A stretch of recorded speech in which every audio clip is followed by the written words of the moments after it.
नमस्कार. श्री स्वामी समर्थ. अक्कलकोट हे गाव अत्यंत प्राचीन गाव आहे आणि त्या काळामध्ये ते एक महानगर होतं आणि त्याचं मूळ नाव होतं विद्यानगरी. आणि त्यानंतर मग त्याचं प्रज्ञापुरी असं एक नाव त्या काळामध्ये पडलं गेलेलं असावं.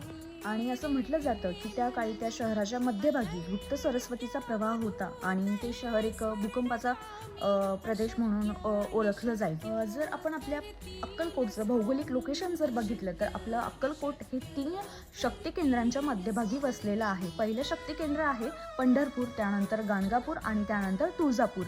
या 3 शक्ती केंद्रांच्या मध्ये आपलं अक्कलकोट हे वसलेलं आहे आणि तिथे सदैव भगवान श्री दत्तात्रयांचा वावर असायचा. त्याचमुळे या गावाला एक शक्तिपीठ आहे, धर्मपीठ आहे आणि एक अध्यात्मपीठ आहे. त्यामुळेच अशी दीक्षाभूमी, धर्मभूमी आणि पुण्यभूमी म्हणून अक्कलकोट हे आपलं आहे.